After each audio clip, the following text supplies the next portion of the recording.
Good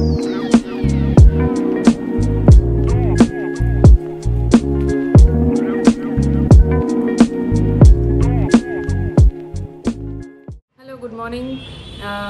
so দেখতেই পাচ্ছেন ready হয়ে গেছি, বেরোবার সময় চলে এসেছে। সো রাত্রে আর কোনো আমি ভিডিও করিনি, হ্যাঁ একটা আর খাবারের ভিডিও আমি করিনি। কালকে রাত্রে যে ডিনারে অর্ডার করেছিলাম, as I told you earlier, যে এখানে কোনো মেনু কার্ড ঘরে ছিল না বা থাকে না। এখানে স্ক্যান কোড আছে, সেখান থেকে স্ক্যানার মানে মোবাইলে স্ক্যান করে মেনু দেখে অর্ডারটা ওখানে অ্যাপেই প্লেস করতে হয়। ওকে, সো তারপরে রুম সার্ভিস থেকে কল করে কনফার্ম করে অর্ডার আপনার ঘরে এসে দিয়ে যাবে। So it's very simple process. বারবার ফোন করে করে হ্যাঁ দাদা এটা আছে, ওটা আছে, সেটা আছে, ওইসবের কোনো ঝামেলা নেই। তো নাও কামিং টু দ্য পার্ট যেখানে আমি ফুড নিয়ে কথা বলবো। তো কালকে আমরা খুবই মানে ক্ষুধার্ত ছিলাম। আমি বলছিলামই যে আমাদের খুব খিদে পেয়েছে, আমরা লাঞ্চ তো করেছিলাম না। So what we ordered was drums of haven 6 pieces. ওটার প্রাইস হচ্ছে কিন্তু 400 রুপিস। ইয়েস, তো এখানে খাবারের দামটা কিন্তু মানে টুয়ার্ডস দ্য হায়ার সাইড।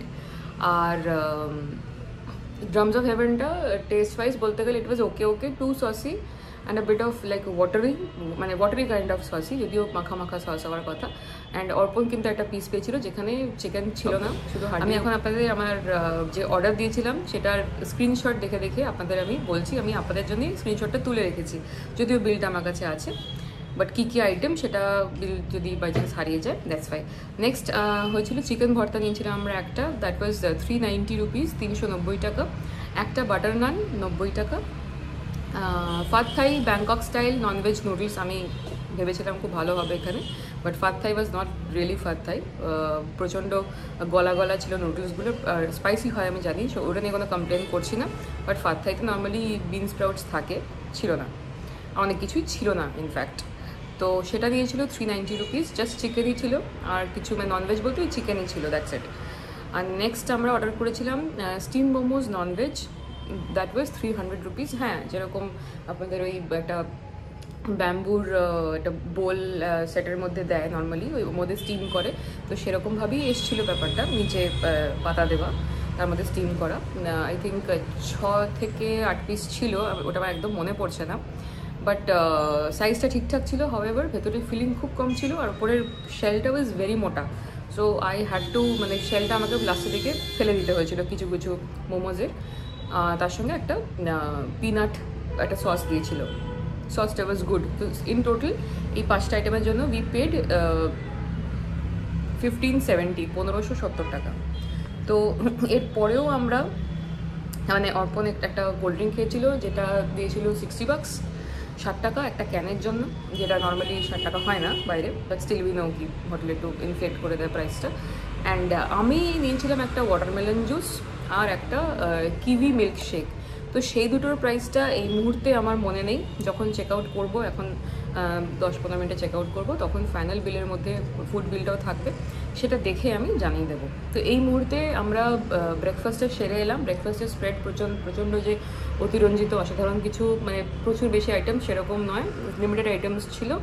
আর সেটা কী ছিল সেই ভিডিও আমি একটু ক্লিপ এখানে অ্যাড করে দেবো, তো সেটা আপনি দেখে বুঝতে পারবেন। বেশিরভাগ প্লেটই ফাঁকা দেখবেন, কারণ কি আমরা খুব লেটে গেছিলাম, 10টা অবধি ব্রেকফাস্ট, 7টা থেকে 10টা। আর আমরা গেছিলাম হচ্ছে 9:52-তে আমরা নিচে গেছি ফার্স্ট ফ্লোরে ব্রেকফাস্ট। আর আরেকটা কথা আমি ভুল বলেছিলাম কালকে রাতে, সেটা হচ্ছে যে আমাদের রুমটা 505 is on the 5th floor, second ফ্লোরে কখনোই নয়, এটা 5th ফ্লোরে। তো সেইটা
এখন বাজে 11:05। হোটেল থেকে বেরিয়ে গেছি, জাস্ট বেরোলাম। এখন আমরা NH10 ধরে যাচ্ছি। প্রথমে যাব আমরা কার্শিয়াংয়ে। একটু পাহাড় না দেখলে ভালো লাগছে না, মানে সে প্রপার পাহাড় আর কি, নট হিলক্স। তো সেখানে একটু পাহাড় টাহাড় দেখে তারপরে আমরা আলটিমেটলি লাটাগুড়ির হোটেলের দিকে রওনা দেব। তো আমাদের রুট দেখাচ্ছে ঋষি রোড হয়ে আমাদের যেতে হবে। আগেরবার প্রচণ্ড খারাপ রাস্তায় পড়ে গেছিলাম, তো আমি এই ভিডিওতেই মেনশন করে দিচ্ছি যে কোনোভাবেই জিপিএস যাই দেখাক না কেন, কোনোভাবেই শেলপু বিরিক রোড নামে যে রোডটা আছে সেই রোডটা কখনো নেওয়া যাবে না। তো দেখছি কার্শিয়াং যাওয়ার অ্যাটেম্পটা আমরা করছি, বাট ওখান থেকে আবার কার্শিয়াং থেকেই আবার ফুল ফ্লেজেড আমাদের আসতে হবে লাটাগুড়ি। তো সেইটা মোটামুটি কালকে ম্যাপে দেখাচ্ছিল 75 কিলোমিটার্স মতন। তো যাতে খুব বেশি সন্ধে রাত্রি না হয়ে যায় সেজন্য আমরা মানে চেষ্টা করব যে কার্শিয়াংয়ের খুব বেশি ভিতরে না যেতে। মাতিগ্রা কার্শিয়াং রোড নিতে বলা হচ্ছে আমাদের জিপিএস, তাই বলছে। এবং সেইটা আমাদের হোটেল থেকেও বলে দিয়েছিলেন যারা ছিলেন যে ওই দিক দিয়ে যাওয়াটাই বেটার। নাহলে এই প্রথমে যখন এখানে আসার প্ল্যান হয়, তো এবার প্ল্যানটা একটু এরকমভাবে হয় যে আমি আমার 2 বান্ধবী আর তাদের ফ্যামিলি, মানে তাদের হাজব্যান্ড অ্যান্ড বাচ্চা, তারাও আসবে আমাদের কালকে। তারা যোগদান করবে কালকে। আজকে তারা শিলিগুড়ি, কলকাতা থেকে শিলিগুড়ি ট্রাভেল করছে। তো আমরা একদিন আগে এসে গেছি, আমাদের একটু মানে অফিসের ছুটি ফুটি নিয়ে একটুখানি এদিক ওদিক হয়েছিল। তো আমরা একদিন আগে এসেছি, ওরা একদিন পরে আসবে। তো আজকে যেমনি আমরা লাটাগুড়ি পৌঁছে যাব, ওরা কালকে পৌঁছাবে। আজকে আমরা গতকাল শিলিগুড়ি স্টে করলাম রাত্রিবেলা, ওরা আজকে করবে সেরকমভাবে, সেমই একদিন আগে পরে সেরকম। তো এই জন্য আজকে দিনটা আমাদের কাছে পুরো আমি আর অর্পণই ছিলাম, আমাদের বন্ধুরা তো আজকে জয়েন করতে পারছে না সেই জন্য। তো দ্যাটস ওয়াই আমরা ভাবছিলাম যে কি করা যায়, মানে কিভাবে আজকের দিনটা আমরা একটু ঘুরবো বা কিছু করব। তো আগে ভেবেছিলাম যে জলদাপাড়া চলে যাব হয়তো, সেটা বেটার হবে, সেটা আমাদের প্ল্যান ছিল। তারপরে অর্পণ বললো যে মানে এখানে আসছি যখন এতটা, মানে শিলিগুড়ি অবধি আর তারপরে লাটাগুড়ির দিকে ওখানে যাচ্ছি, একটু শিটং বা পাহাড় দিকে গেলে কেমন হয়। তো অর্পণ সাজেস্টেড শিটং। এবার যেহেতু আগেরবার শিটংয়ে ওঠার পরে তারপরে রাস্তাটা খারাপ হয়ে যাওয়ায় আমাদেরই জিপিএস দেখে আসাটা উচিত হয়নি। তো সেই জন্য একটা শিটংয়ের প্রতি আমার একটা ভয় জড়িয়ে আছে এই মুহূর্তে। অর্পণেরও ডেফিনেটলি থাকবে, বাট ও সেটা স্বীকার করবে না, যাই হোক। তো সেই জন্য আমি ঠিক শিটংটা যেতে চাইছিলাম না। তো তারপরে আমি গুগল সার্চ করার সময় দেখলাম যে সবচেয়ে নিয়ারেস্ট হচ্ছে কার্শিয়াং। ধরলাম আমরা ঋষি রোড। এবার দেখা যাক ঋষি রোডটা ঠিক কেমন, আমার ঠিক মনে পড়ছে না। আগের বারও ঋষি রোড আমরা নিয়েছিলাম, বাট আই থিঙ্ক ঠিক আমার মনে পড়ছে না, সেজন্য এবার দেখা যাক। ফ্রেশ মাইন্ডে যাচ্ছি, ভালো ব্রেকফাস্ট করে। তো লেটস সি।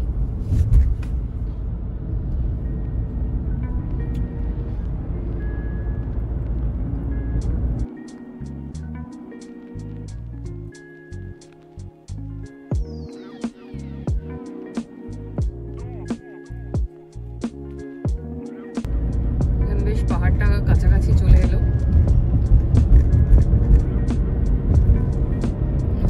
আই থিঙ্ক দেখাতে পারছি, রাইট?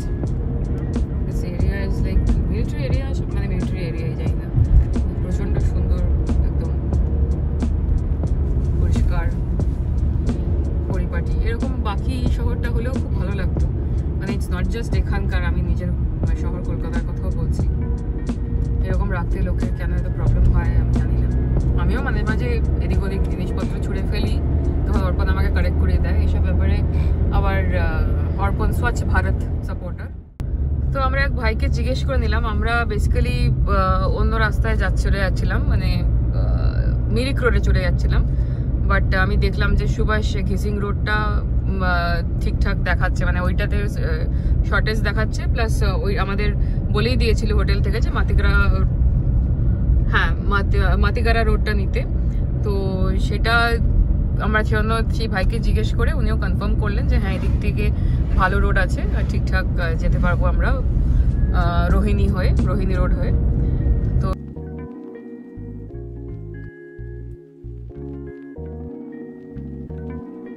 অপূর্ব, এত গাছ, পাহাড়, অসাধারণ রাস্তা।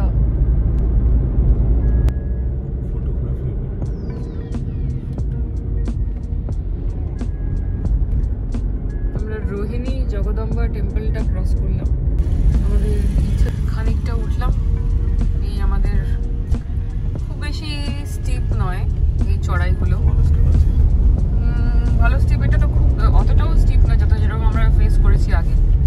আমি এটা মাঝারি স্টিপ বলতে পারি as per hour experience.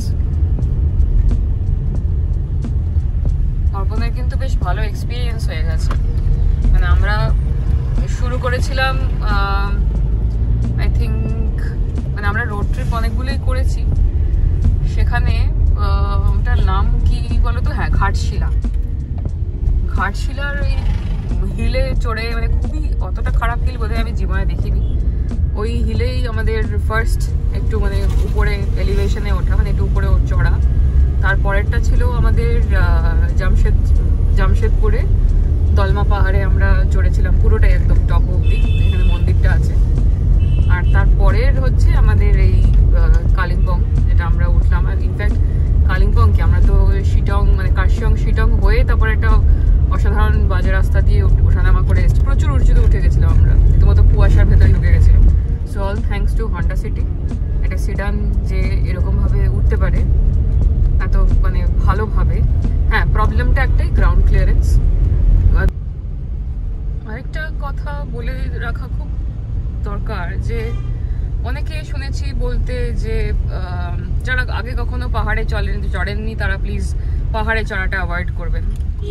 So এই বক্তব্যটা সঙ্গে আমি একদমই একমত নই, এবং এটা খুব একটা মানে লজিক্যাল বক্তব্য নয়। বিকজ দেখুন, আপনি যদি কখনো, সবারই এটা মানে শখ থাকতেই পারে, যারা গাড়ি চালাতে ভালোবাসেন, যারা পাহাড় ভালোবাসেন, তাদের শখ থাকতেই পারে যে তারা নিজে ড্রাইভ করে পাহাড়ে আসবেন।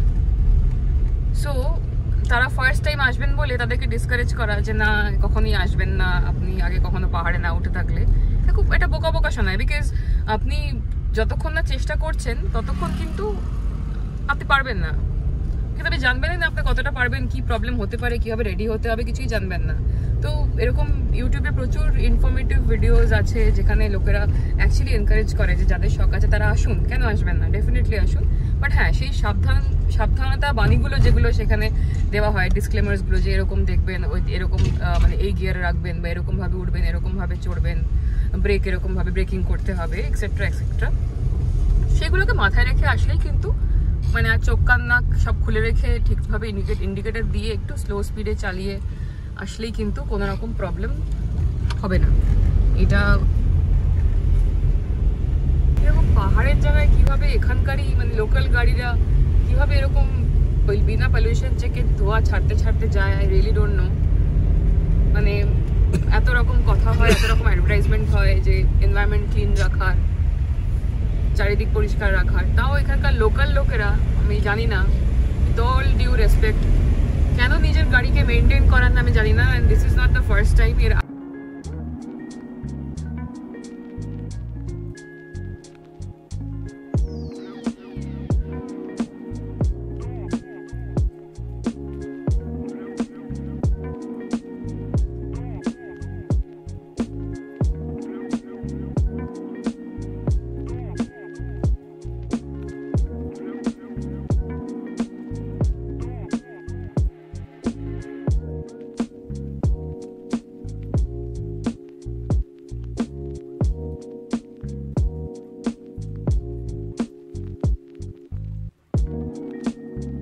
আগে আমরা দেখলাম যে সোকল টুরিস্ট, আমরা টুরিস্টরা যারা আসছি এদিক ওদিক থেকে, তারা মানে গাড়ি বড় বড় গাড়ি তারা দাঁড় করিয়ে রেখেছে, ওদিকে যারা নর্মাল যাবে বা আসবে তাদের জন্য জায়গা নেই, সেখানে জ্যাম হয়ে এসছে।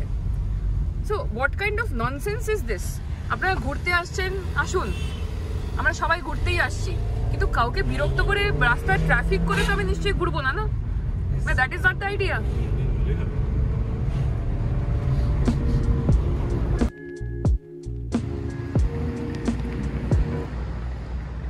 একটু নামলাম, না নেমে সিরিয়াসলি না নেমে পারলাম না। বাট হ্যাঁ, আমরা এমনভাবে নেমেছি আর এমনভাবে গাড়িটা দাঁড় করিয়েছি যে কোনো গাড়ি যেতে আসতে কোনো অসুবিধা হবে না। এই দেখুন আমাদের গাড়ি দাঁড়িয়ে আছে এখানে।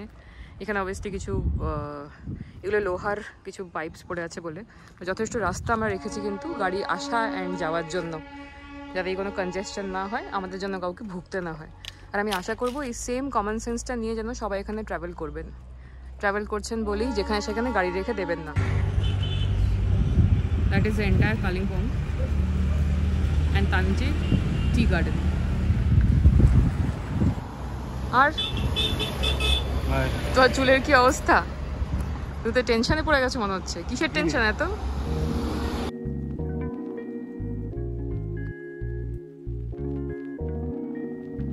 ওইখানটা আমরা ওইখানে যাবো, ওইখান থেকে উঠবো। যথেষ্ট চড়াই আছে এখানে, অনেক চড়াই তো ক্যাপচার হয় না, ঠিক ওরমভাবে বোঝা যায় না।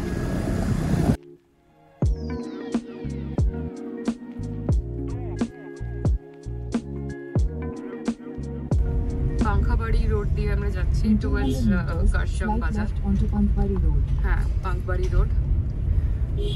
তো এখানে রোডটা একটু সরু হয়ে গেছে এই জন্য, বিকজ এখানে আবার টয় ট্রেনের লাইন আছে। কারশক রেলওয়ে স্টেশন, মানে এখান থেকেই আপনার টয় ট্রেনটার জন্য রাস্তাটা একদম সরু হয়ে গেছে। আমরা জায়গা পেলেই জায়গাটা ঘুরিয়ে নেবো, আমরা আর বিকাশ ব্রেকের দিকে যাবো না। খুব মানে গাড়ি ঘোরাবার জায়গা পেয়ে গেলাম। মা তৃপ্তি মোটরস বলে একটা জায়গায় মোটর পার্ট সারায় বা মোটর সামথিং হোয়াটএভার, ওখান থেকে আমরা গাড়িটা ঘুরিয়ে নিলাম। এবার আমরা ব্যাক যাচ্ছি লাটাগুড়িতে। পাহাড় আমাদের দেখা হয়ে গেল, খুব ভালো লাগলো। নাও আমরা ঠিকঠাক জায়গায় চলে এসেছি, আর কনজেশন একটু কমই পাবো আপাতত।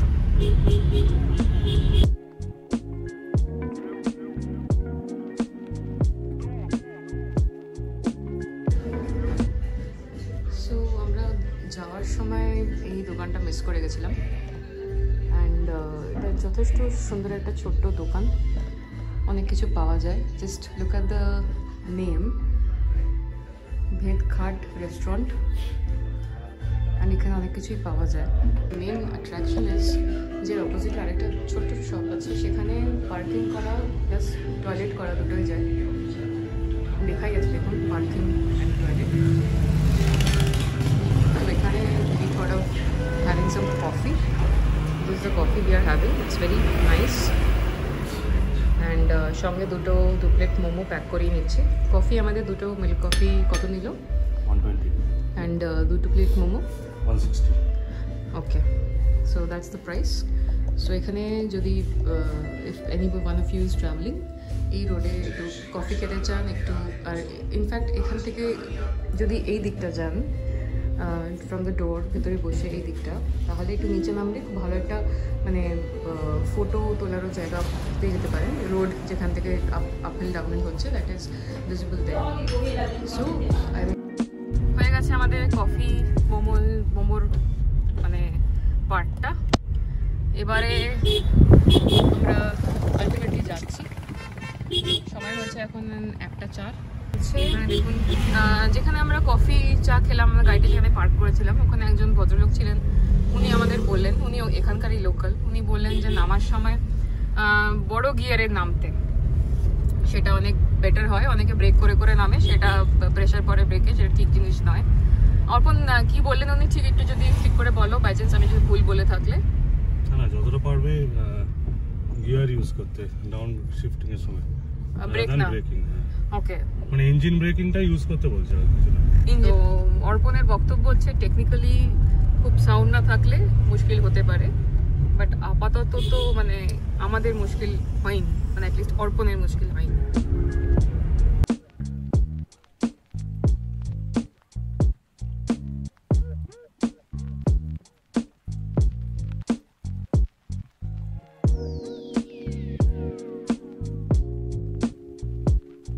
এইটা হচ্ছে গিদ্দা পাহাড় ঝর্ণা। আমাদের ইচ্ছে ছিল এখানে নামার, কিন্তু এখন আর নেমে ফটো সেশন করার কোনো ইচ্ছে হচ্ছে না। জাস্ট আপনাদের দেখিয়ে দিচ্ছি। 1:27 বাজে আমরা প্রায় নিচেই নেমে এসেছি। আমরা একদম উপর অব্দি চড়ে গেছিলাম, আর খুব বেশি সময় আমাদের লাগেনি উপরে চড়তে। বেশ ভালো লাগলো গিয়ে পাহাড় দেখে, যদিও ঠান্ডা খুব একটা অনুভব করলাম না।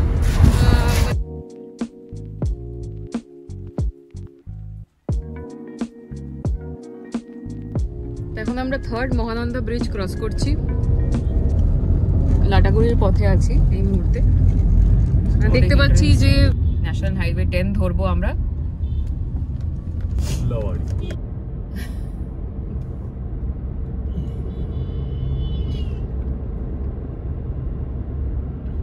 আমরা একটা জায়গা থেকে লেফট টার্ন নিলাম, যেখান থেকে সোজা গেলে ফুলবাড়ি পড়ছিল।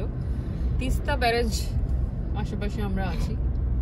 এই রাস্তাটা হচ্ছে আপলচাঁদ ফরেস্ট, ক্রান্তি, ধানতলা, লাটাগুড়ি রোড।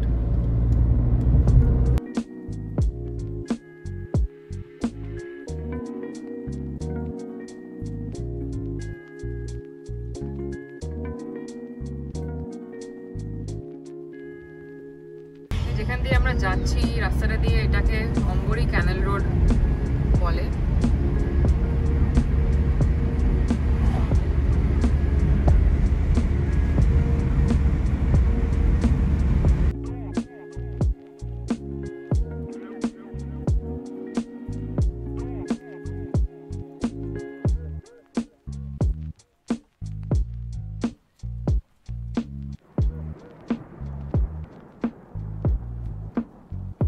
এখান থেকে গাজলডোবা হচ্ছে 22 কিলোমিটার।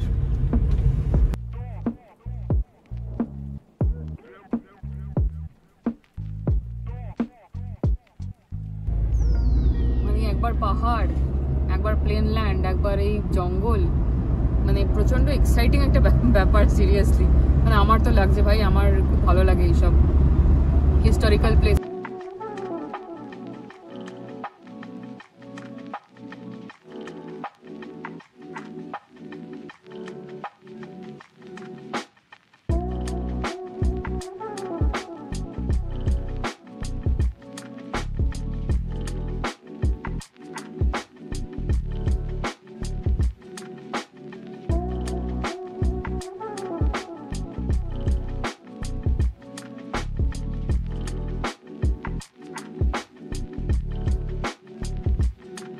হচ্ছে তো এখানে জায়গায় জায়গায় কিন্তু ডাইভারশন পাবেন, সো সাবধানে দেখে শুনে আসবেন। যদিও ডাইভারশনের যে রাস্তাগুলো সেগুলো যথেষ্ট ভালো, দেখতেই পাচ্ছেন রাস্তার কোয়ালিটি যথেষ্ট ভালো। তো ওই দিকটা দেখাচ্ছে, ওই দিকটা কিন্তু জঙ্গল শুরু হয়ে গেছে অলরেডি, বেশ ঘন বলেই মনে হচ্ছে, এখনো জানি না। একটা welcome to Dooars experience the forest in Dooars বলে একটা বোর্ডও দেখলাম। আমরা গাজলডোবা রোডেই রয়েছি আপাতত। এখন বাচ্চা হচ্ছে 2:51 আর আমাদের হোটেল পৌঁছাতে আরও 36 কিলোমিটার 36 কিলোমিটার ট্রাভেল করতে হবে। তাতে দেখাচ্ছে মোটামুটি 48 মিনিট লাগবে। তো এস্টিমেটেড টাইম অফ অ্যারাইভেল হচ্ছে 3:40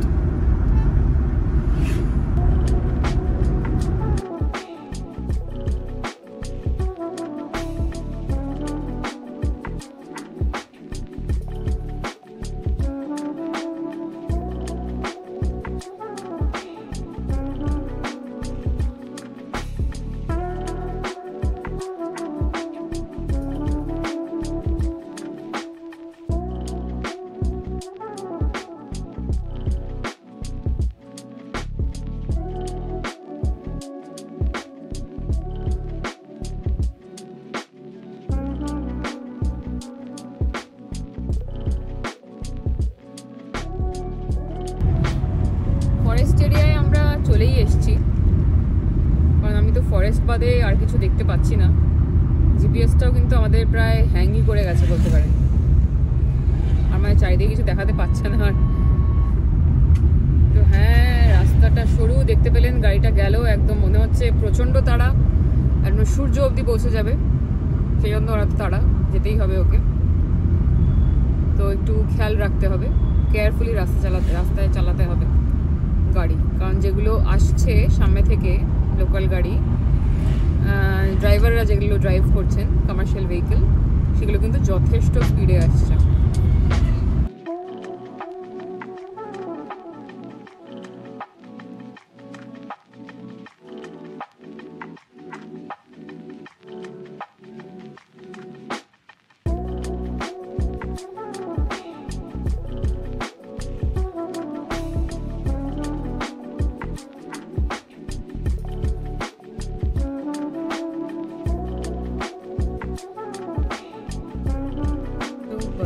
আমরা তিস্তা ব্যারেজের ওপর দিয়ে এলাম, যদিও ব্যারেজটা অ্যাভয়েড করতে পারতাম, বাট স্টিল আমাদের মনে হলো ব্যারেজটা একবার দেখা উচিত, যখন আশেপাশে এসেই গেছি।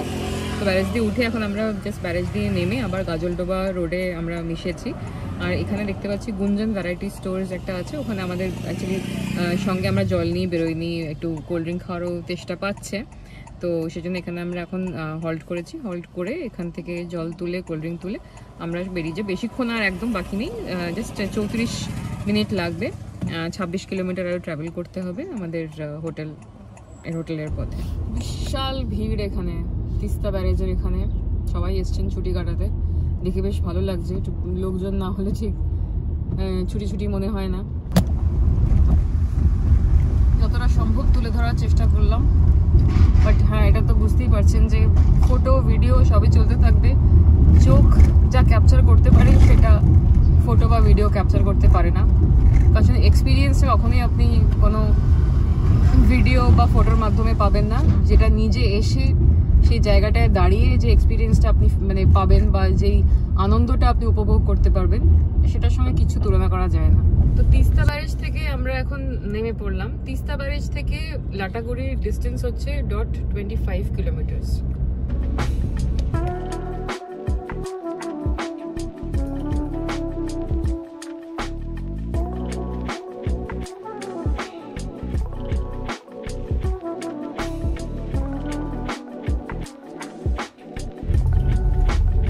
Destination is on the left.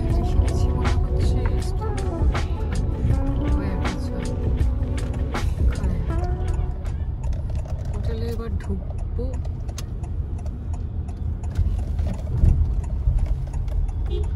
Stop by zone Lataguri. Okay, পৌঁছে গেছি হোটেলে। বেশ বাইরে থেকে তো ভালোই লাগছে। So will check in and তারপরে দেখা হচ্ছে। সো আমি পৌঁছে গেছি স্টপ বাই জোনে। তো এখানে আমাদের room is 106 first floor, and আমি রিসেপশন এরিয়াটা দেখাতে পারিনি। সো আপাতত যেখানে আমি আছি সেই ফ্লোরটা একবার দেখিয়ে দিচ্ছি। So this is the area. আর আমার রাইটে একটা উইং আছে, ওখান থেকে গিয়ে আরও কিছু সেট অফ রুমস আছে। তো দিস ইজ রুম 106, যেখানে আপাতত আমি আছি। This is a family room. তো আই এম এন্টারিং। তো বাইরে থেকে দিস ইজ দ্য রুম। রুমটা কাফি অনেক বড়, কোয়াইট স্পেশিয়াস। সো এইখানে একটা, যেহেতু ফ্যামিলি রুম, এখানে একটা সিঙ্গেল বেড দেওয়া রয়েছে। প্লিজ ডোন্ট মাইন্ড কি এত জামা কাপড় রয়েছে রুমের ওপরে। The only problem here is that they don't have a storage area, they don't have a luggage rack, and that's the problem. এইখানে একটা অনেক বড় ডাবল বেড রয়েছে, দেখেই বুঝতে পারবেন যে বেডটা কতটা বড়, যথেষ্ট বড়। এখানে একটা বেশ ভালো একটা টেবিল দেওয়া রয়েছে, bedside table. And here we have, এখানে সাইডে একটা বেডসাইড ল্যাম্প আছে। এখানে আমার লাগেজ রাখতে হয়েছে, কিছু করার নেই। একটা ছোট টেবিল আছে, বিকজ দেখেই নিন যে কোথাও কোনো লাগেজের স্টোরেজ কিছু নেই, দেখে নিন কোথাও কিছু নেই। ওকে, সো এই দিকটাতেও একটা বেডসাইড টেবিল রয়েছে, যেখানে একটা কফি কেটেল রয়েছে, হট ওয়াটার কেটেল, অ্যান্ড এখানে দুটো কাপ, অ্যান্ড এখানে চা, tea, coffee and whatever sugar and যেটা নর্মাল অ্যামিনিটিস থাকে টি কফি মেকিংয়ের, সেইটা রয়েছে। অ্যালং উইথ 2 স্টারার্স, অনলি 2টো দেওয়া আছে। এখানেও কিছু স্টোর করা যেতে পারে, টুকটাক জিনিসপত্র। And this is another window. বাইরেটা হ্যাঁ দেখতে পাবেন, আপাতত লাইটটা জ্বলেনি। এখানে যথেষ্ট গাছপালা রয়েছে, তো বাইরেটাও বেশ স্পেশিয়াস। সেটা আমি পরে যখন আলোতে ভিডিও করব তখন দেখে বুঝতে পারবেন। তো this is about the room. এখানে একটা মাত্র চেয়ার রয়েছে যেখানে আমাদের লাগেজ রাখতে হয়েছে, কিছু করার নেই। একটা ডাস্টবিন রয়েছে, টিভি আছে, but without any set top box. So আমাদের নিজেদের মতো করে আমাদের কানেক্ট করে নিতে হবে ইউটিউব বা হোয়াট এভার। ওয়াশরুমটা দেখিয়ে দিই। ওয়াশরুমটা ইজ অ্যাকচুয়ালি কোয়াইট হিউজ। তো এখানে দুটো ওয়াশ বেসিন রয়েছে, just because is a family room. Wash basin দুটো, বিকজ দুটো বেড। গিজার রয়েছে, pot is, and everything is spotless, like it's very clean, একদম পুরো ঝকঝক করছে, পরিষ্কার। আর বিশাল বড় একটা আয়না রয়েছে এখানে, বিকজ ড্রেসিং টেবিল বা ড্রেসার কিছু নেই, গিজার রয়েছে, একটা বালতি দেওয়া রয়েছে, অ্যান্ড অল দ্য লিনেন্স আর দেয়ার এখানে। বাট আরেকটা যেটা আমার বলার দরকার, এখানে হ্যান্ড ওয়াশ রয়েছে, এখানে dispenser, soap dispenser is there. But apart from that the problem is, যখন আমরা এসেছিলাম তখন কোনো রকম আর ওয়াশরুমে কিছু ছিল না, মানে এখন দেখতে পাচ্ছেন এখানে টুথব্রাশ অ্যান্ড টুথপেস্ট রয়েছে, যেটা আগে ছিল না, আমরা চাওয়ার পরে দিয়েছে। আর আরেকটা জিনিস দেখিয়ে দিই, এটা দেওয়ার পরে কিন্তু এইটা এসছে এরকম অবস্থায়, আই থিঙ্ক দেখে বুঝতে পারছেন যে ভিতরটা পুরো ভেজা, উইচ মিনস কি এটা কোনোভাবে কোনো সময় ইউজ হয়েছে। তো এটা আমি অ্যাকচুয়ালি আমার বলা উচিত বলে আমার মনে হলো, বিকজ এটা হওয়া কথা না, এটা হাইজিন ফ্যাক্টর কাজ করে। অ্যান্ড এই লোশনটা চাওয়ার পরে আমাদের দেওয়া হয়েছে, যদিও নিজেদের লোশন আমরা ক্যারি করি, তো এটা চাওয়ার পরে দেওয়া হয়েছে, আগের থেকে রুমে রেডি ছিল না। এনাদের বক্তব্য হচ্ছে যে চেক আউট হয়েছে লোকজনে, দ্যাটস ওয়াই রাখতে ভুলে গেছেন। And this is what we got as a soap, Lux creamy perfection soap. But the problem is সোপটা আমি ইউজ করবো হচ্ছে ওইখানে, অতটা দূরে, বাট ওখানে কিন্তু দেখুন রাখার কিন্তু কোনো জায়গা নেই। কোথায় রাখবো দেখুন, সোপ রাখার কোনো জায়গা নেই, শ্যাম্পু বা আপনার কন্ডিশনার কিছুই এনারা দেন না। সুতরাং যেহেতু হোটেলের লোকেশনটা খুব ভালো আর সামনে প্রচুর দোকান আছে, সুতরাং অর্পণ গিয়ে ডাবের পাউচগুলো কিনে নিয়ে এসছে, এর থেকে আর মেনিউ খুবই সংক্ষিপ্ত, এখানে মেনিউ খুব কম, খুব অল্প, যেটা আমার এক্সপেকটেশনে একটু বেশি ছিল। I understand this is like village area, but আমি আসার সময় দেখেছি অনেক কিছুই বাজারে পাওয়া যাচ্ছিলো, আপনারা দেখিয়েওছি। This is the menu. খুব যে cheap, that's not it, it's not that cheap. However, that's all about the room and the amenities which we got along with the room. Thank you so much.